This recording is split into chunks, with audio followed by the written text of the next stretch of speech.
Muy bien, vamos a comenzar entonces también dentro de las condiciones de cambio climático, dentro de esta clase de cambio climático, a plantear cómo esta situación paradigmática se ha vuelto un dilema.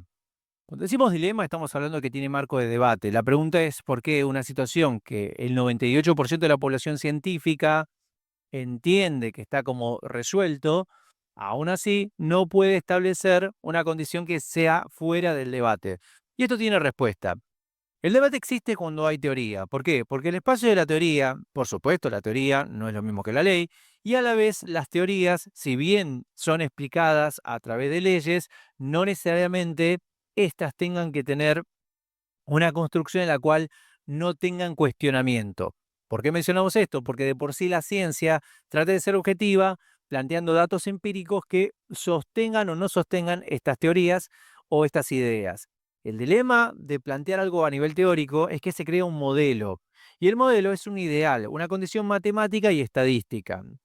Esto inevitablemente genera que esos datos empíricos también tengan como cierta manipulación.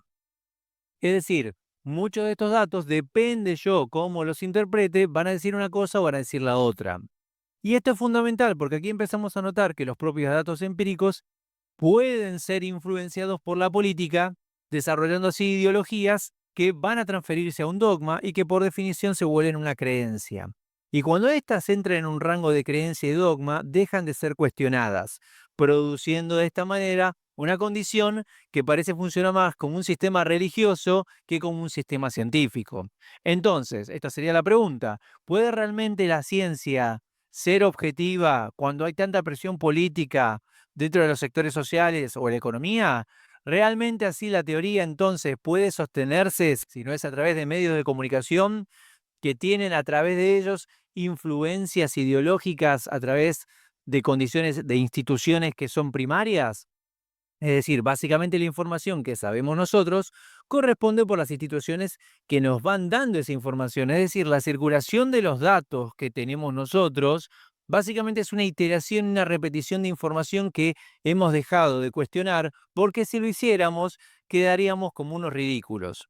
Esto lo menciono por el experimento de Ash, que obviamente planteó la idea de que si un grupo de personas, por supuesto en este caso actores, dejan entrar a una persona, un sujeto de prueba en este caso, a un aula, claro, inevitablemente, si el profesor pregunta cuál de estas líneas es más grande, inevitablemente, si todos son actores y marcan la frase errónea o marcan en este caso la respuesta errónea, la persona que no corresponde con el experimento va a llegar a la conclusión de que para no quedar en ridículo tiene que decir lo que está diciendo la mayoría.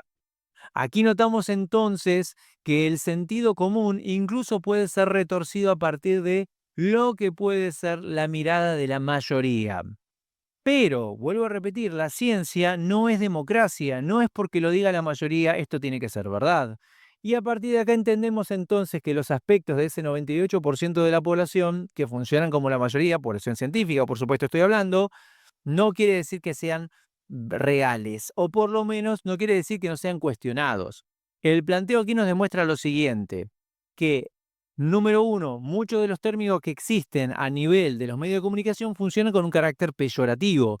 Es decir, si yo a alguien lo tildo de negacionista, estoy utilizando una suerte de palabra que tiene una connotación dentro del contexto social.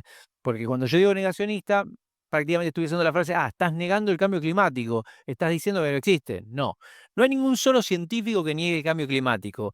Lo que se está poniendo en cuestionamiento, o lo por lo menos que se está planteando que decir, mirá, la verdad que tengo dudas de esto, o por lo menos no estaría cerrando, es la participación antrópica dentro de este sistema del cambio climático. Es decir, dentro de tu teoría del cambio climático, decirme que la participación humana es tanto como la participación de la reconfiguración de los continentes y los océanos, o el movimiento de la Tierra rumbo al Sol o alejamiento del Sol a través de la excentricidad, o el mismo el eje a través de la precesión, y es demasiado grande. Las condiciones acá son las que plantean esto, de que sin duda, a partir de esta condición de dilema o paradigma, volvemos a lo mismo. Cuando hablamos de una teoría, damos espacio a una hipótesis que no deja de ser una suerte de creencia. Una creencia que, por supuesto, trata de ser objetivada a través de datos empíricos. Pero esto no quiere decir que deje de ser criticada, puesto que justamente la ciencia plantea la idea de la duda.